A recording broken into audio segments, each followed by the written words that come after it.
Welcome to the deep dive. Today we're pulling back the curtain on a really crucial role in healthcare, one you probably interact with quite a bit. Yeah, the retail pharmacist. Exactly. And we've got some interesting source material for this one. We do. It's a resource from Kaplan, and it lists typical interview questions for retail pharmacists and, importantly, suggested answers. Right. So our mission today is to unpack those questions and maybe even more so, the answers they suggest. Mhm. Because these aren't just interview prep points, are they?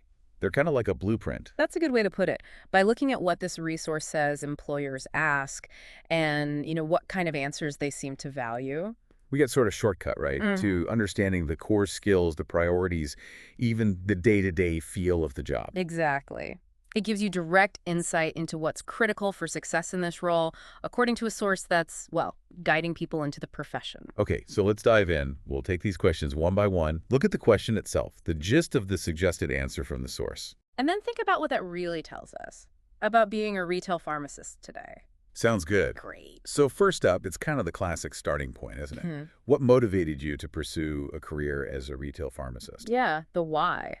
And the suggested answer here in this Kaplan source, it focuses on a few key things, Okay. like a real interest in healthcare and medication, naturally, but also a strong desire to directly help patients understand their meds, like on a daily basis. Day-to-day interaction. Right.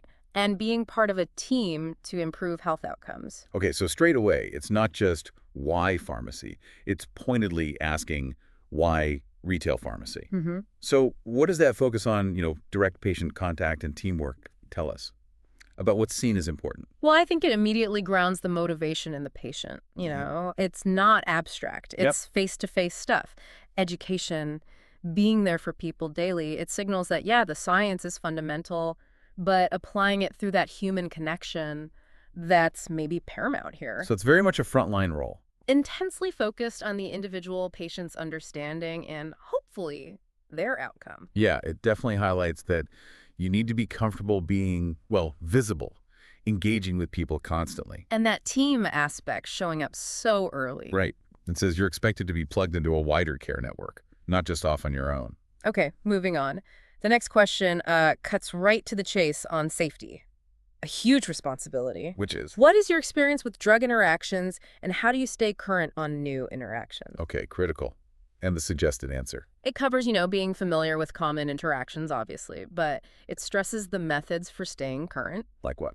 databases, continuing education, and, importantly, consulting with other healthcare providers. Ah, okay, so this isn't just a technical pop quiz. No, it's probing your ability to be that safety net. And the answer reveals the practical side of maintaining it. It's not just what you learned once. Exactly. It requires constant vigilance, using specific tools, databases, ongoing learning, and that consulting bit. Collaboration again. Right. It underlines that safety is a team effort. You need to reach out. It's about being proactive with risk. So acknowledging the complexity. You can't know everything off the top of your head. Precisely. And highlighting the systems and teamwork needed to manage that complexity safely for patients. It really frames the pharmacist as an active risk manager. Yeah, it does. Which leads us neatly into a question about the realities of the retail setting. The challenges. You could say that.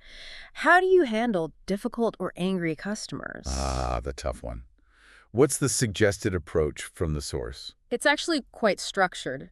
Starts with empathy, patience, Okay. then active listening, trying to really get their perspective, Mhm. providing clear, accurate info, focusing on finding a solution. And knowing when to escalate. Exactly, involving a manager or supervisor if needed. So thinking back to that first question about motivation, the patient interaction part. Here's where it can get really tricky, right? Hmm. And this answer shows the role demands more than just clinical skills. It needs highly developed human interaction abilities, conflict resolution, basically, under stress. So those steps, empathy, listening, solving, escalating, it's presented as a core competency, not just a nice to have. Definitely. It's about managing that human side of healthcare access, which can involve frustration, fear. Yeah, it really drives home that a big part of the job is navigating emotions, offering reassurance, not just facts. And active listening isn't just buzzword here. No, it's framed as a vital tool Mm-hmm. for de-escalation, figuring out the real problem. Okay, next question.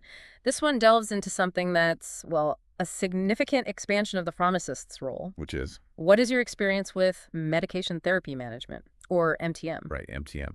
And the source defines that as services meant to optimize therapeutic outcomes. Yeah. And the suggested answer goes into detail. Like, Experience reviewing patient medication regimens, the whole picture, identifying and sorting out medication-related problems, providing education, support, experience in different MTM programs, and again, coordinating care and communicating with other providers. so this shows the retail pharmacist moving beyond just dispensing, much more into proactive clinical care. Absolutely. MTM, as it's described here, is about looking at everything a patient is taking, making sure it's safe, effective, Problem solving and educating. rolled into one, and crucially, that communication with other providers keeps coming up. Integrating the pharmacist more into the overall care team. Exactly. Not just the last stop to pick up a prescription. So it's a real shift from just fulfilling orders to proactively optimizing things for the patient. Yeah, optimizing therapeutic outcomes and care coordination really capture that. It's more of a patient management role. Okay, but how do you actually do all this in what we know is often a very busy environment? Well, the next question addresses that. Question 5. How do you stay organized and manage your time effectively? The practicalities. What's the recommended answer? It's a mix. Personal systems like prioritizing tasks, using checklists, reminders. Standard stuff. Yeah, but also leveraging resources. Technology, specifically electronic medical records or EMRs. Makes sense. And critically, relying on colleagues. Being a team player. Asking for help when needed. This really speaks to the intense multitasking nature of the job, doesn't it? It does. And the answer highlights that managing this pace isn't just about you being efficient on your own. It's a blend. It's personal strategies plus using your tools and your team effectively. It shows you need discipline, but also collaborative workflow and smart use of tech like EMRs to handle the volume and complexity. Surviving and thriving in that setting. Basically, yeah. It paints a picture of a fast-moving place. And it's interesting how the answer balances personal organization with, being part of a system, leaning on the team and technology. It's not just about your speed, it's about the whole pharmacy's efficiency and safety. Okay, final question we're looking at. This one seems designed to really probe clinical judgment under pressure. It does. Can you describe a situation where you had to make a difficult decision related to a patient's medication? And the source provides a specific example scenario in its suggested answer. Yeah, it does. It describes a patient starting a new medication that might interact with their existing ones. Okay, a common challenge. Right. And the suggested process in the answer involves, first, reviewing the whole regimen, then consulting other providers. Look at that collaboration again. Then carefully weighing the benefits versus the risks. And this is key. Having a detailed discussion about the decision, the risks, the monitoring plan with the patient. So the patient is involved. Actively involved, and then the patient ultimately decides whether to proceed or not. Wow. Okay, so this question is where, like you said before, the rubber meets the road. Yeah, it blends the clinical knowledge with real-world application, communication, all of it. And what the example answer emphasizes is the process. Exactly. Thorough assessment, collaboration, risk-benefit thinking, and then absolutely crucial, clear communication with the patient. Making sure they're informed, empowered in the choice. It tests how you navigate ambiguity or responsibility when there isn't an easy right answer. That example really ties together a lot of what we've talked about. It does. The safety focus, the teamwork with other providers, the deep patient communication, the critical judgment. It shows the job isn't just following rules. It's making nuanced decisions. In complex situations with the patient as an active partner. Yeah. Definitely.